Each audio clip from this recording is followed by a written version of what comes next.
First 30 ಡೇಸಲ್ಲಿ baby brain ನಾವು ಅಂದ್ಕೊಂಡಂಗಿರಲ್ಲ, ಅಷ್ಟು ಸ್ಪೀಡಾಗಿ ಗ್ರೋ ಆಗುತ್ತೆ. ನಿಮಗೆ ಗೊತ್ತಾ, ಈ ಟೈಮಲ್ಲಿ ನೀವು ಮಾಡೋದು ಸ್ಮಾಲ್ ಮಿಸ್ಟೇಕ್ಸ್ ಕೂಡ ಮಗುವಿನ ಫ್ಯೂಚರ್ ಇಂಪ್ಯಾಕ್ಟ್ ಮಾಡ್ಬೋದು. ಬಟ್ ಕರೆಕ್ಟ್ ಸ್ಟೆಪ್ಸ್ನ ಫಾಲೋ ಮಾಡಿದ್ರೆ ಬೇಬಿ ಇಂಟೆಲಿಜೆನ್ಸ್ ಇಂಪ್ರೂವ್ ಆಗುತ್ತೆ. Hello moms, new Born baby care ಸ್ವಲ್ಪ ಕನ್ಫ್ಯೂಷನ್ ಇರುತ್ತೆ. ಇದು ನಾರ್ಮಲ್ಲಾ ಇಲ್ಲ ಪ್ರಾಬ್ಲಮಾ ಅಂತ ಎಲ್ಲ ಡೌಟ್ ಬರುತ್ತೆ. ಸೊ ಇವತ್ತು ನಾನು ಕಂಪ್ಲೀಟ್ ಡೀಟೇಲಾಗಿ ಎಕ್ಸ್ಪ್ಲೈನ್ ಮಾಡ್ತೀನಿ.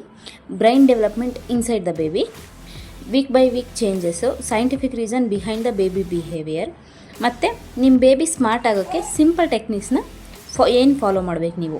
ಇದು ಜಸ್ಟ್ ಇನ್ಫಾರ್ಮೇಷನ್ ಅಲ್ಲ, ಇದು ರಿಯಲ್ ಅಂಡರ್ಸ್ಟ್ಯಾಂಡಿಂಗ್ ವಿಡಿಯೋ ಅಂತಲೇ ಹೇಳ್ಬೋದು. So part 1, baby brain development. Brain development important foundation. First important thing ತಿಳ್ಕೊಬೇಕಂದ್ರೆ, ಬೇಬಿ ಬ್ರೈನ್ ಬರ್ತ್ ಟೈಮಲ್ಲಿ ಫುಲ್ ಡೆವಲಪ್ ಆಗಿರಲ್ಲ. Actually baby brain work in progress. Birth ಟೈಮಲ್ಲಿ ಅಪ್ರಾಕ್ಸಿಮೇಟ್ಲಿ 25% ಮಾತ್ರ ಡೆವಲಪ್ ಆಗಿರುತ್ತೆ. ಫಸ್ಟ್ 1 ಇಯರಲ್ಲಿ ಆಲ್ಮೋಸ್ಟ್ ಡಬಲ್ ಆಗುತ್ತೆ. ಸೊ ಫಸ್ಟ್ ಮಂತಲ್ಲಿ neural ಕನೆಕ್ಷನ್ನು, ಸಿನಾಪ್ಸಿಸ್ ಸೂಪರ್ ಫಾಸ್ಟಾಗಿ ಬಿಲ್ಡ್ ಆಗುತ್ತೆ. ಸಿಂಪಲ್ ಲ್ಯಾಂಗ್ವೇಜಲ್ಲಿ ಹೇಳ್ಬೇಕಂತಂದರೆ, ಬೇಬಿ ಬ್ರೈನ್ ವೈರ್ಸ್ ಕನೆಕ್ಟ್ ಆಗ್ತಾ ಇದೆ ಫಸ್ಟ್ ಮಂತಲ್ಲಿ. ಇಂಪಾರ್ಟೆಂಟ್ ಪಾಯಿಂಟ್ ಏನಂದರೆ, ಯೂಸ್ ಮಾಡಿದ್ರೆ ಡೆವಲಪ್ ಆಗುತ್ತೆ, ಯೂಸ್ ಮಾಡಲಿಲ್ಲ ಅಂದರೆ ಸ್ಲೋ ಆಗುತ್ತೆ. ಎಕ್ಸಾಂಪಲ್ ಏನಂದರೆ, ನೀವು ಬೇಬಿ ಜೊತೆ ಮಾತಾಡಿದ್ರೆ ಲ್ಯಾಂಗ್ವೇಜ್ ಏರಿಯಾ ಡೆವಲಪ್ ಆಗುತ್ತೆ. ಸೊ ಅದೇ ರೀತಿ ಟಚ್ಚು ಮತ್ತು ಸೆನ್ಸ್, ಪಾಪುಗೆ ಟಚ್ ಮಾಡಿದ್ರೆ ಎಮೋಷನಲ್ ಬ್ರೈನ್ ಡೆವಲಪ್ಮೆಂಟ್ ಆಗುತ್ತೆ. ನೀವೇನಾದರೂ ಇಗ್ನೋರ್ ಮಾಡ್ತಾ ಹೋದರೆ ಆ ಕನೆಕ್ಷನು, ಬ್ರೈನಲ್ಲಿ ಕನೆಕ್ಷನು ವೀಕ್ ಆಗ್ತಾ ಹೋಗುತ್ತೆ. ಇನ್ನು part 2, week by week deep explanation. 0 to 7 days, ಇದು ಅಡ್ಜಸ್ಟ್ಮೆಂಟ್ ಫೇಸು ಅಂತಲೇ ಹೇಳ್ಬೋದು. ಮಗು ಹೊಟ್ಟೆ ಒಳಗಿಂದ ಸಡನ್ನಾಗಿ ಔಟ್ಸೈಡ್ ವರ್ಡ್ಗೆ ಬಂದಿರುತ್ತೆ. ಸೊ ಮಗುವಿಗೆ ಇದು ಶಾಕ್ ಸ್ಟೇಜೇ ಕೂಡ ಹೌದು. Inside brain sensory system activate ಆಗ್ತಾ ಇರುತ್ತೆ. ಸೌಂಡು, ಲೈಟು, ಟಚ್ಚು ಇವೆಲ್ಲ ಪಾಪುಗೆ ನ್ಯೂ ಎಕ್ಸ್ಪೀರಿಯನ್ಸ್ ಆಗಿರೋದ್ರಿಂದ ಅದು ಅಳಕ್ಕೆ ಸ್ಟಾರ್ಟ್ ಮಾಡುತ್ತೆ. ಸೊ ಇದು ಓನ್ಲಿ ಕಮ್ಯುನಿಕೇಷನ್ ಟೂಲ್, ಅದಕ್ಕೆ ಅಳೋದು ಮಾತ್ರ ಗೊತ್ತಿರುತ್ತೆ ಅನ್ನೋ ಥರ ಇರುತ್ತಲ್ಲ. ಸೊ ಹಂಗಾಗಿ ನಿದ್ದೆ ಜಾಸ್ತಿ ಮಾಡುತ್ತೆ, ಮತ್ತು ನಿದ್ದೆಲಿ ಬೇಬಿ ಬ್ರೈನ್ ಗ್ರೋತು ತುಂಬ ಚೆನ್ನಾಗಿ ಆಗ್ತಾ ಇರುತ್ತೆ. ಸೊ ಸ್ಲೀಪ್ ಟೈಮಲ್ಲಿ ಬ್ರೈನ್ ಡೇಟಾ ಪ್ರೋಸೆಸ್ ಮಾಡುತ್ತೆ. ಮತ್ತು ಯಾಕೆ ಸ್ಕಿನ್ ಟು ಸ್ಕಿನ್ ಇಂಪಾರ್ಟೆಂಟ್ ಅಂತ ಹೇಳ್ತಾರೆ, ಸ್ಕಿನ್ ಕಾಂಟ್ಯಾಕ್ಟ್ ಮಾಡಿದಾಗ ಬೇಬಿ ಹಾರ್ಟ್ ರೇಟು ಮತ್ತು ಬ್ರೀತಿಂಗ್ ಕಾಮ್ ಆಗುತ್ತೆ, ಸ್ಟ್ರೆಸ್ ಹಾರ್ಮೋನ್ ಕಮ್ಮಿ ಆಗುತ್ತೆ. ಇದರಿಂದ ರಿಸಲ್ಟ್ ಏನಪ್ಪ ಅಂದರೆ, brain safe feeling and better development for baby. ಇನ್ನು ಸೆಕೆಂಡ್ ವೀಕ್ 2ನಲ್ಲಿ ಮಗುಗೆ ಅವೇರ್ನೆಸ್ ಸ್ಟಾರ್ಟ್ ಆಗುತ್ತೆ.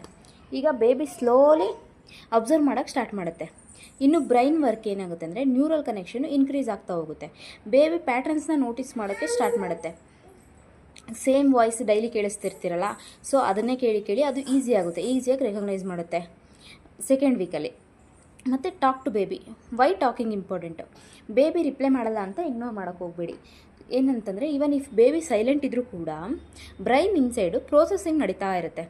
ನೀವು ಮಾತಾಡೋದು ಇನ್ಪುಟ್ ಆಗಿರುತ್ತೆ, ಆ ಇನ್ಪುಟ್ನ ಬ್ರೈನ್ ತಗೊಳ್ತಾ ಇರುತ್ತೆ, ಬ್ರೈನಲ್ಲಿ ರೆಕಾರ್ಡ್ ಮಾಡ್ಕೋತಾ ಇರುತ್ತೆ. ಇನ್ನು ವೀಕ್ 3, ಇದು ಕನೆಕ್ಷನ್ ಸ್ಟೇಜು. ಫಸ್ಟ್ ಸ್ಟೇಜಲ್ಲಿ ಬೇಬಿ ಎಮೋಷನಲ್ ಕನೆಕ್ಟ್ ಸ್ಟಾರ್ಟ್ ಮಾಡುತ್ತೆ.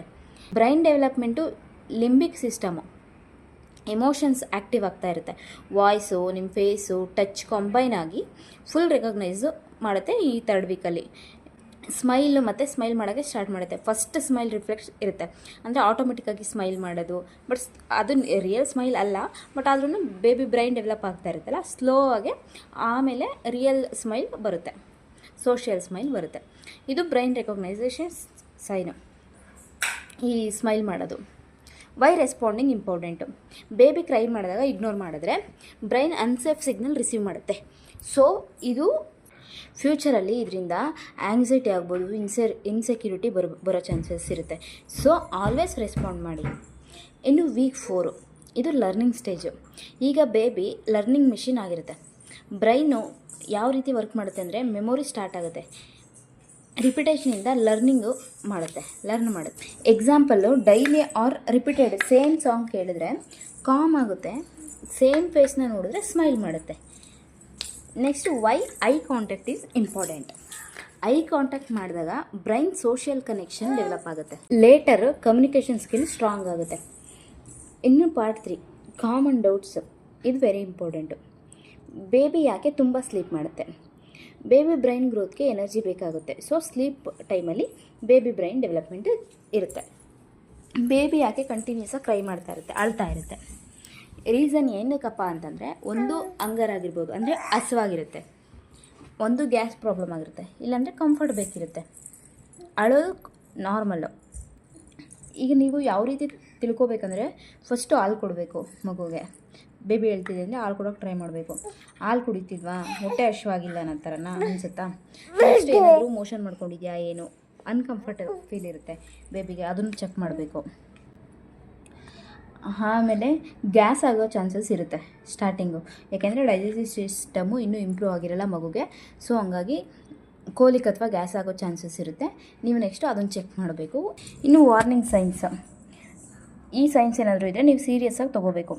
ಬೇಬಿ ಸೌಂಡ್ಗೆ ಯಾವುದೇ ಸೌಂಡ್ಗೂ ರಿಯಾಕ್ಟ್ ಮಾಡ್ತಾಯಿಲ್ಲ, 1 ಮಂತ್ ಆದರೂ ಏನೂ ಮಾಡ್ತಿಲ್ಲ, ಫೀಡಿಂಗಲ್ಲಿ ಹಾಲು ಕುಡಿಯೋಕ್ಕೆ ಇಂಟ್ರೆಸ್ಟ್ ತೋರಿಸ್ತಾ ಇಲ್ಲ, ಮೂಮೆಂಟ್ ತುಂಬ ಕಡಿಮೆ ಇದೆ, ಮತ್ತು ಐ ಕಾಂಟ್ಯಾಕ್ಟ್ ಮಾಡ್ತಿಲ್ಲ, ಮೇಜರಾಗಿ ಐ ಕಾಂಟ್ಯಾಕ್ಟ್ ಮಾಡ್ತಿಲ್ಲ ಅಂತಂದ್ರೂ ನೀವು ಒಂದು ಸಲ ಡಾಕ್ಟ್ರಿಗೆ ತೋರಿಸೋದು ತುಂಬಾ ಒಳ್ಳೆಯದು. How to boost baby brain ಅಂತ. ಒಂದು, talk to baby. Even newborn ಇದ್ದರೂ ಡೈಲಿ ಮಾತಾಡಿ, ಲ್ಯಾಂಗ್ವೇಜ್ ಡೆವಲಪ್ಮೆಂಟ್ ಸ್ಟೇಜ್ ಸ್ಟಾರ್ಟ್ ಆಗುತ್ತೆ. ಮತ್ತು physical touch and cuddle. Physical touch ಇದು ಎಮೋಷನಲ್ ಸೆಕ್ಯೂರಿಟಿ ಇರುತ್ತೆ, ಸ್ಟ್ರಾಂಗ್ ಬ್ರೈನ್ ವೈರಿಂಗ್ ಇರುತ್ತೆ, eye contact, social skills foundation. ಇನ್ನು ಮ್ಯೂಸಿಕ್, ಕಾಮ್ ಮ್ಯೂಸಿಕ್ ಹಾಕಿದ್ರೆ ಅದು ಬ್ರೈನ್ ಸ್ಟಿಮ್ಯುಲೇಷನ್ ಆಗುತ್ತೆ, ಸೊ ಇದು ಬೆಸ್ಟ್. ಮತ್ತು no screen, mobile, T V ಕಂಪ್ಲೀಟಾಗಿ ಅವಾಯ್ಡ್ ಮಾಡಿ. ಬ್ರೈನ್ ಇದರಿಂದ ಬ್ರೈನು ಓವರ್ಲೋಡ್ ಆಗುತ್ತೆ. Remember moms, first month foundation of baby future ಅಂತಲೇ ಹೇಳ್ಬೋದು. ನೀವು ಮಾಡೋ ಸ್ಮಾಲ್ ಆ್ಯಕ್ಷನ್ ಕೂಡ ಬಿಗ್ ಇಂಪ್ಯಾಕ್ಟ್ ಆಗುತ್ತೆ ಇನ್ ಫ್ಯೂಚರಲ್ಲಿ.